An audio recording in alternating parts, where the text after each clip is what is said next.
This is an article by the Jerusalem Post listing websites that have documented the atrocities committed on October 7th.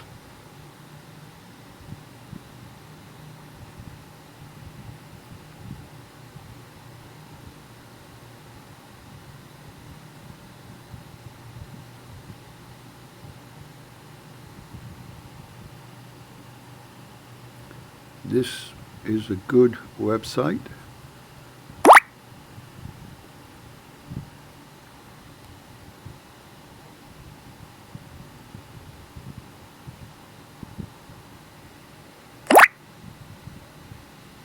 For some reason, this particular website I cannot access right away, but there is a workaround.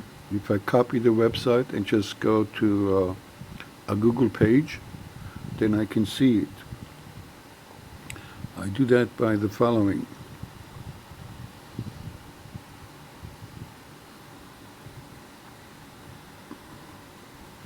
I copy the link, and now I'm going to go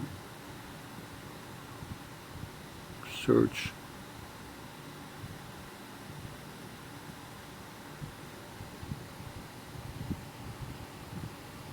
and now I can look at the website. In this website, I can see testimonies written by people who survived the ordeal, and they share their stories.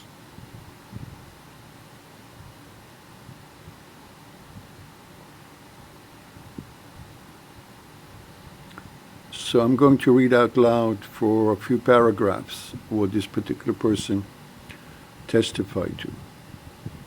Nobody guessed that what would happen would destroy our lives. We were all so excited for the party. I got there in the evening and handed out bracelets at the entrance to all the partygoers. I scanned their cards with their names on them. I knew each and every one of them and told them to have fun and take care of themselves. I didn't mean to take care of themselves from terrorists. At 6 p.m., I finished working at the entrance and went into the party for the first time. A friend took me to an area where I could put down my bag and things, and as we got closer to the dance area, we heard booms. I thought it was from the music, and then I realized there were fireworks in the sky, explosions, and in a second I understood that there were missiles. The music stopped, and someone said over the microphone, "Red alert." A friend saw me standing there in shock and pulled me with him to search for our friends.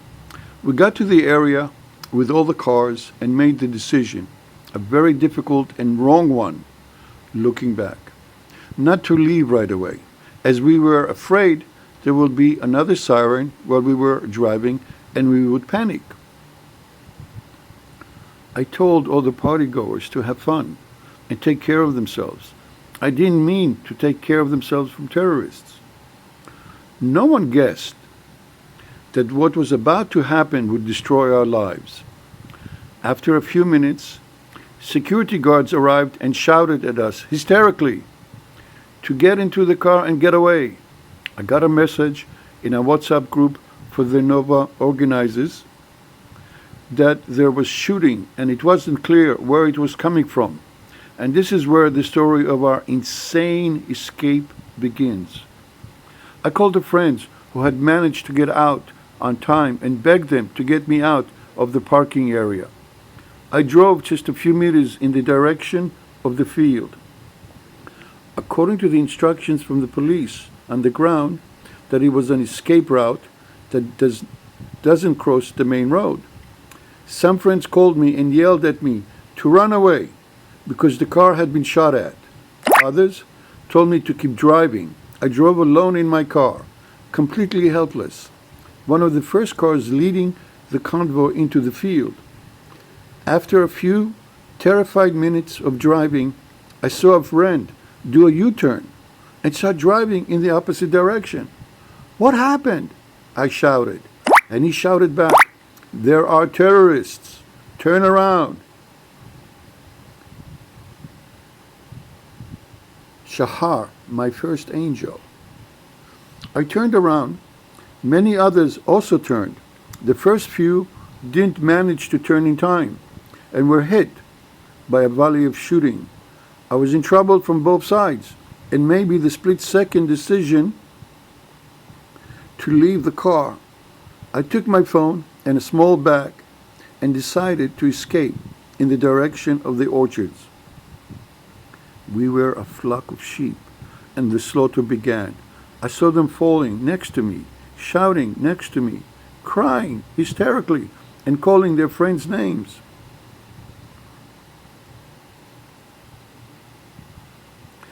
I ran for my life, made a video with a friend, and told her, "Tal, I'm not kidding, they're shooting at me. Save me." I helped someone who started throwing up. I shouted at him, "Get a hold of yourself," and keep running. We got to the edge of the orchards, rows and rows of plantations, hundreds of people shouting hysterically and running. I didn't understand where the shots were coming from. I looked in the direction of the people and suddenly felt something in my leg. I swore. I shouted, "There are landmines." I didn't understand what had happened. People looked at me and started running in even more of a panic. And then I realized they fucking shot me. My parents are fucking unaware that I'm here and there's no way I'm dying on them. I shouted for help, and someone took off his shirt to tie a tourniquet on my leg. My second angel. I haven't found him yet. I hope he's still alive. I lay down by a car that was in the field and shouted to God to help me get out of there. I sat alone for about 10 minutes, completely silent, hearing a volley of shooting, shaking, sending messages. They shot me, save me, with my location. But I couldn't speak on the phone because I was afraid I would make noise and they would kill me. I quickly realized that there was no one who could come and save me, and I decided to save myself. I got up, exhausted and with blood running down my leg, and decided to do everything to get out of there. I shouted to people far away to help me. A few guys lifted me up and helped me hide under a tree. My third angels, who I haven't found yet. We saw policemen and shouted at them to help us. They stopped a car that was driving in the field and shouted at the driver, Bar, my fourth angel, to take me to the main road. I acted with 100% composure. This is my life. My parents are fucking unaware that I'm here and there's no way I'm dying on them. We got into the car. We're on the phone with Magen David Adom, Israel's ambulance service, and tried to meet them, but it was helpless.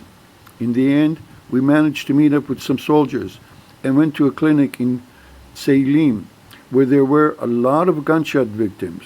The nurse took off the tourniquet, called my mother, and told her, "Your daughter has 5 pieces of shrapnel in her leg. She'll be okay." After an hour, they took me to the bathroom. I stood up for the first time in hours, and then it happened. There were drops of blood on the floor, and I turned around and realized that I have a hole in the back of my leg. I went out and shouted, "I'm bleeding!" I was shot. An army doctor ran to me and realized that no one had turned me over to see if I had any other wounds. From one side to the other, there was an entry and exit wound. Within 10 minutes, a military evacuation vehicle arrived and took me to the Soroka urgently. On the way, they called my mother, and my angel, Yosef, angel number 5, let her know that it was a bullet wound.